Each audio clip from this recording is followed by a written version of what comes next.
Today we are going to detail in kingdom first Monera. Before that, first we take one activity. Nowadays we can't go inside the lab, therefore just understood with this activity.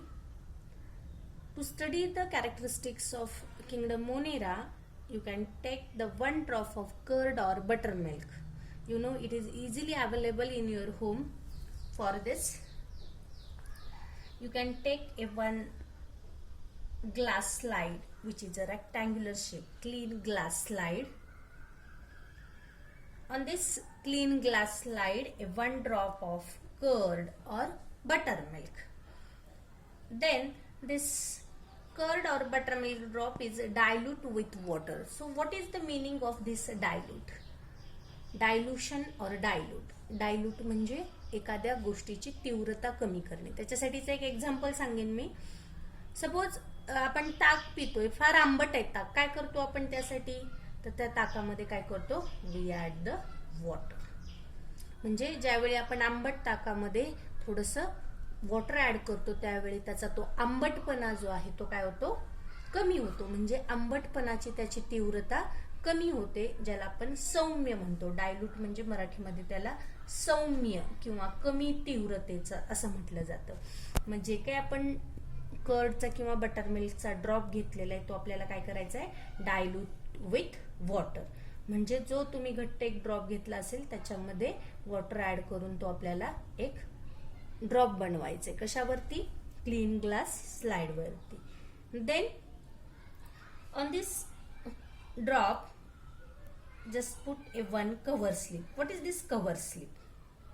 आता हे सगळे ज्या गोष्टी आहेत ते तुम्हाला लॅबोरेटरीमध्ये पाहायला मिळतील. कव्हर स्लिप हे ट्रान्सपरंट ग्लास मटेरियल असतं, रेक्टँग्युलर और round shaped. So you can put the one cover slip on this drop and then observe under microscope. You know what is the microscope? Microscope is a instrument which is used in the laboratory to observe the small things with magnified. So you can observe this curd or a drop of buttermilk under the microscope. Then what is the observation? When you observe this drop under the microscope, then you can observe a small rod like microbes which are moving. Moving means हलणारे, हालचाल करणारे moving मायक्रोज तुम्हाला त्या microscope under पाहायला मिळतील. And this small rod shaped moving bacteria are nothing but lactobacilli. They are called as lactobacilli bacteria. This lactobacilli is the name of this bacteria, which is very important in your human diet. Why? Because this lactobacilli are very important because they are responsible for the conversion of milk into curd. दुधापासून दह्यामध्ये रूपांतर करण्यासाठी हे lactobacilli bacteria आपल्याला useful आहेत. You know in the nature there are different types of micro organisms और different types of bacteria and from this some are very important and some are useful bacteria, some are harmful. So this lactobacilli bacteria is very useful for us. So under the microscope you can observe this small rod shaped moving lactobacilli. These are the type of bacteria and they belongs to the kingdom Monera. Why? Because the characteristics of this lactobacilli are very important. So we study the characteristics of this all organisms from the kingdom Monera. So this is the one type of example of this kingdom Monera, the bacteria. All types of bacteria are mentioned in this kingdom Monera. Why they are included in this Monera kingdom? Because of their specific characteristics. Which types of characteristics? First characteristic is all the organisms are unicellular. This word is very important. Unicellular means the bacteria or any organism made up of only single cell. म्हणजे त्यांची body एकाच sale पासून बनलेली म्हणून आपण त्यांना unicellular म्हणतो. So bacteria are made up of this single cell, therefore they are known as unicellular. So first characteristic of this kingdom Monera, all the organism, which all organism? From kingdom Monera. म्हणजे kingdom मोनेराचे जेवढे काही organisms आहेत ते सगळे कसे आहेत? Unicellular आहेत, म्हणजे त्यांची बॉडी सिंगल सेल पासून बनलेली आहे.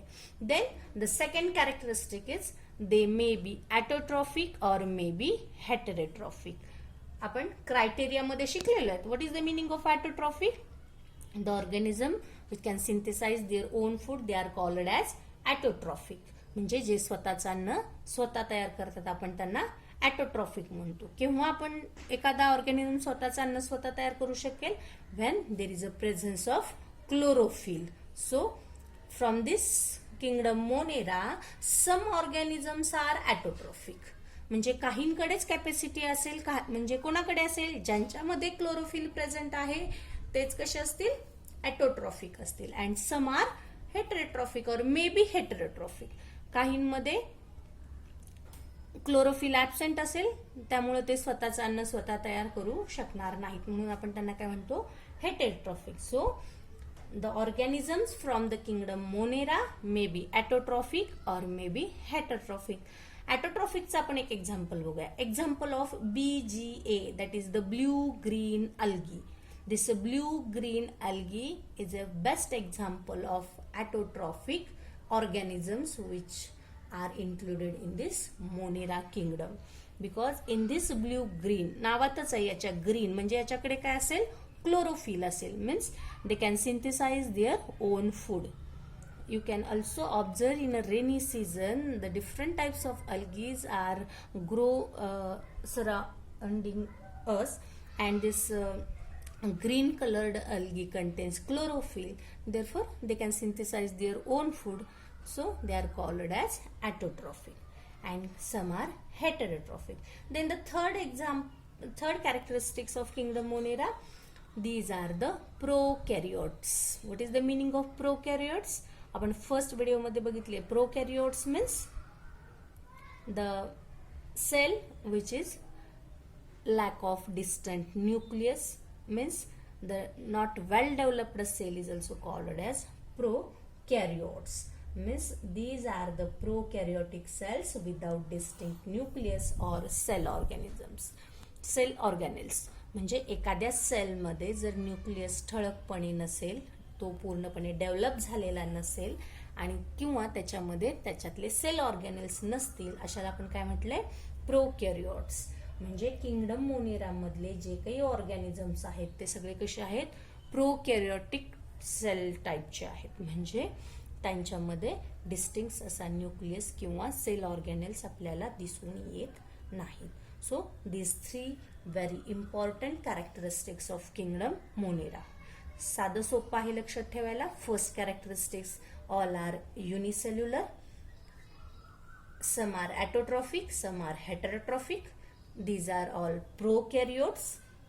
Example are BJ, blue green algae, which is a type of autotrophic. Then another some examples are all bacteria are prokaryotes and they are included in kingdom Monera. Means all bacteria are example of Monera kingdom. In this bacteria, first is a Streptococcus pneumoniae. This Streptococcus pneumoniae. याच्या अगोदर एक गोष्ट नेहमी लक्षात ठेवायची, ज्यावेळी आपण एखाद्या ऑर्गॅनिझमचं सायंटिफिक नेम लिहितो किंवा बायनॉमियल नॉमेनक्लेचर मध्ये त्याचं नाव लिहित असतो, त्यावेळी फर्स्ट लेटर हमेशा कॅपिटल पाहिजे आणि त्याच्यानंतरचं सेकंड लेटर हे काय कसं पाहिजे? स्मॉल. हे फर्स्ट कशाचं आहे? स्ट्रेप्टोकोकस हे काय आहे? जीनस आणि हे आहे स्पेसिसचं नाव. त्या बॅक्टेरियाच्या जीनसचं नाव आणि स्पेसिसचं नाव. तर जीनस हा स्ट्रेप्टोकोकस आहे, त्याचं एस कॅपिटल आणि स्पेसिसचं पी नेहमी स्मॉल असलं पाहिजे. त्यानंतर निमोनी या शब्दाचं स्पेलिंग व्यवस्थित लर्न करायचं आहे, कारण इथं हा पी सायलेंट आहे. एन पासून तुम्ही याचा उच्चार सुरू करता, परंतु स्पेलिंग पी पासून स्टार्ट होतं, म्हणून याला सायलेंट म्हणतात. पी हा याच्यामध्ये सायलेंट आहे. आणि ज्यावेळी तुम्ही बायनॉमियल नॉमेनक्लेचर मध्ये एखाद्या ऑर्गॅनिझमचं नाव लिहित असता, त्यावेळी त्या ऑर्गॅनिझमच्या जीनस स्पेसिसला अंडरलाईन करणं गरजेचं आहे. आता तुम्ही म्हणाल पुस्तकात अंडरलाईन नाही, का नाही? कारण पुस्तकात ज्या फॉन्टमध्ये लिहिलेला आहे तो फॉन्ट इथं तुम्ही बघू शकता. This is the another example of bacteria Salmonella typhi which is responsible for typhoid in human being. हा जो फॉन्ट लिहिलाय ज्याला आपण इटॅलिक फॉन्ट असे म्हणतो. ज्यावेळी तुम्ही इटॅलिक फॉन्टमध्ये नाव लिहिता त्यावेळी तुम्हाला करायची गरज नाही. म्हणून पुस्तकामध्ये जे नावं दिलेले ते इटॅलिक फॉन्टमध्ये तुम्ही थोडंसं ऑब्झर्वेशन केलं तर लक्षात येईल की बाकीच्या लेटर्सपेक्षा हे लेटर्स थोडेसे क्रॉस लिहिलेले आहेत. तर दोन्ही टाईपनी तुम्हाला हे सायंटिफिक नेम लिहिता येतात. हा तसा रूल आहे. So another examples of bacteria Clostridium tetani, then Vibrio cholerae, Salmonella typhi, Streptococcus pneumoniae. All these are the bacteria from the kingdom Monera, and also different types of examples you can observe in your book. Now the kingdom second Protista. To study this kingdom Protista, before we must be see one activity. The first activity for this, you can take the drop of pond water. Nowadays in rainy season you observe the water from the lake are blue or greenish colored. Why? Because the different types of algae and microorganisms are grow inside this water. So any drop of pond water you can take on a clean glass slide and then observe under the microscope. This is called as a temporary mount. What is the meaning of temporary?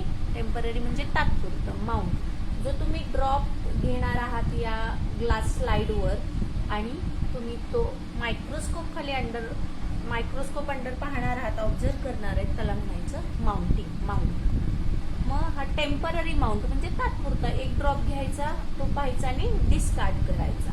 You can take one drop of pond water and make a temporary mount and observe under the low and high power of microscope. It is very important. What is the meaning of low power and high power of microscope? There are different types of lenses to microscope. Low power म्हणजे काय तर कमी resolution होतं आणि high power म्हणजे आपल्याला जास्त पटीने मोठी करून ती गोष्ट पाहता येते. तर तुम्ही पहिल्यांदा लो पॉवर खाली पाहायचं आणि नंतर हाय पॉवर खाली हा ड्रॉप जो आहे पॉन्ड वॉटरचा तो ऑब्झर्व करायचा आहे. ज्यावेळी आपण ऑब्झर्व करू त्याच्यानंतर आपल्याला काय दिसून येईल तर when you observe the drop of pond water on a glass slide, then you will find some motile microbes. Motiles means moving, हालचाल करणारे. Motile microbes with irregular shape. This word is very important. Irregular म्हणजे regular म्हणजे कसे ठराविक shape. Irregular म्हणजे ठराविक नसलेले, म्हणजे चौकोन गोल असं काही नाही. तर इरेग्युलर म्हणजे वाकडा तिकडा शेप असा. तर मोटाईल मायक्रोब्स आपल्याला इरेग्युलर शेपचे दिसून येतील. दिस मायक्रोब इज नथिंग बट अमेबी. हा मायक्रोस्कोप आपल्याला कुठे सापडला तर पॉन्ड वॉटर मध्ये सापडला. मग आपण आता त्याचे काय बघणार आहेत कॅरेक्टरिस्टिक, काय वैशिष्ट्य आहेत या मायक्रो ऑर्गॅनिझमचे जे आपल्याला प्रोटिस्टा ग्रुपमध्ये आढळतात. तर प्रोटिस्टा या किंगडमचे आपल्याला कॅरेक्टरिस्टिक्स शिकायचे. त्याच्यातलं एक एक्झाम्पल आपण अमिबाचं बघितलं. आता त्याचे स्पेसिफिक कॅरेक्टरिस्टिक्स आपण स्टडी करू. The first characteristics Protista are single celled. Single सेल्डलाच आपण काय म्हणतो युनिसेल्युलर, म्हणजे एका सेल पासून बनलेले. So Protista are single celled organism with well defined nucleus. Well defined म्हणजे इथं डेफिनेशन म्हणजे व्याख्या का तर नाही, वेल डिफाइन्ड म्हणजे वेल डेव्हलप्ड, जो की आपल्याला डिस्टिंक्ट आपण म्हणतो, जो ठळकपणे स्पष्टपणे ऑब्झर्व केल्यानंतर दिसतो. So well defined nucleus enclosed in a nuclear membrane. Enclosed म्हणजे बंदिस्त केलेला, न्यूक्लिअर मेम्ब्रेन म्हणजे न्यूक्लियस भोवती असलेलं आवरण. जो काही न्यूक्लियसचा विशिष्ट शेप असतो, त्याची वेल डेव्हलपमेंट असते, त्याच्यामध्ये हा न्यूक्लियस त्याच्या भोवतीच्या या न्यूक्लिअर मेम्ब्रेननी एनक्लोज केलेला असतो, म्हणजे बंदिस्त केलेला असतो. तर आपण बघितलं मोनेरा किंगडम मध्ये होता का वेल डेव्हलप्ड? नाही. याच्यामध्ये मात्र आपल्याला well defined nucleus with or which is enclosed inside the nuclear membrane. So protists are single celled, means unicellular, well defined nucleus enclosed in a nuclear membrane. Also the second characteristics of this kingdom Protista, the organisms from this Protista kingdom have pseudopodia. These words are very important. Also in the spelling of pseudopodia, P is silent. You can pronounce like pseudopodia. तर याचा अर्थ समजून घ्या. pseudo हा pseudo म्हणजे खोटा. podia means legs or movement. खोटे पाय. खोटे पाय म्हणजे असे ऑर्गन्स की ज्याचा पायासारखा वापर केला जातो. याचं बेस्ट एक्झाम्पल आहे सिडोपोडियाचं अमिबा. अमिबाचा शेप जर तुम्ही बघितला तर इरेग्युलर शेप आहे. त्याला असे ठराविक तुम्हाला पाय वगैरे काही ऑर्गन्स दिसतात का? नाही. तर तो मुवमेंटसाठी काय करतो, या आपल्या शरीराचा पायासारखा वापर करतो. म्हणजे तो हालचाल कशी करेल, तर हे आपले शरीर गोळा करेल, पुढं ढकलेल. म्हणजे त्यांनी या बॉडीचाच यूज कसा केला, हालचाल करण्यासाठी पायासारखा केला, म्हणून त्याला काय म्हटलं जातं, सिडोपोडिया. हे काय आहे सिडोपोडिया? तर यालाच म्हटलं जातं लोकोमोटिव्ह ऑर्गन. Locomotive organs. आता परत या शब्दाचा अर्थ नीट.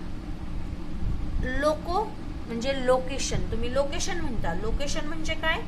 ठिकाण. मोशन म्हणजे हालचाल. म्हणजे एका ठिकाणाहून दुसऱ्या ठिकाणी जाण्यासाठी. आता आपण मनुष्य प्राणी काय करतो, आपल्याला एका जागेवरून दुसऱ्या जागी जाण्यासाठी आपण आपल्या पायांचा यूज करतो, पाय वापरतो. तसं यांना पाय आहेत का? नाही. मग ते कसे हालचाल करतात? हे कशावरून आपण बघितलं, ऑब्झर्व केलं तर आपल्याला मोटाईल दिसले.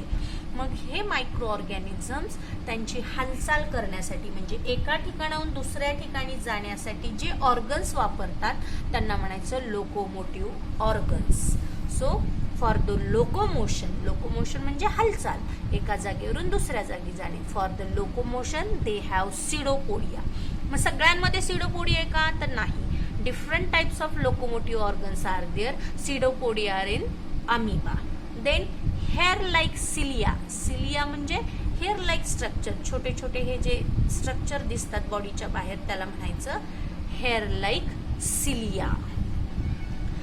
Also there is a familiar example of this cilia in human being. You know, in your nose there are small hair like growth is there. It is also known as cilia. So in this volvax the cilia are present. Then also in the example of paramecium there are small cilia are present for the locomotion of this paramecium. Then next organ is whip like flagella. whip म्हणजे काय?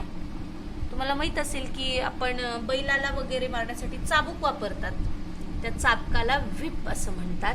तर whip like flagella. For example in Euglena there is a one locomotive organ जो की लांब लचक चाबकासारखं असतो, त्याला म्हणायचं फ्लॅजेला. तर हा झाला flagella. So they have the pseudopodia, cilia and flagella like locomotive organs for their locomotion. Then the next characteristics of this kingdom Protista, they may be autotrophs or may be heterotrophs like in a Monera kingdom. So examples of autotrophs, Euglena, volvax. Why they are known as autotroph? Because they contain the chloroplast. Therefore they can synthesize their own food in euglena and volvax. They are the examples of autotrophs. Then the next is a heterotrophs. In this Protista kingdom, some examples of heterotrophs are amoeba and paramecium. They are heterotrophic, means they cannot synthesize their own food. Why? Because they lack the chloroplast. So these are the specific characteristics of the kingdom Protista. Now, kingdom third, fungi. To study in detail of kingdom fungi, there is one activity included in your book. For this activity, you required a piece of bread or भाकरी. आपल्या घरी भाकरी किंवा चपातीचा तुकडा असतो, किंवा तुम्ही एक्सपेरिमेंटसाठी bread घेऊ शकता. Take this piece of bread and keep it in a container with lid for 2 to 3 days. When you take this piece and close the inside your tiffin box also for 2 to 3 days. After 2 to 3 days, a fine cotton thread like tuft. This tuft word is very important. This tuft means there is a group of hair-like structure, or the cotton threads.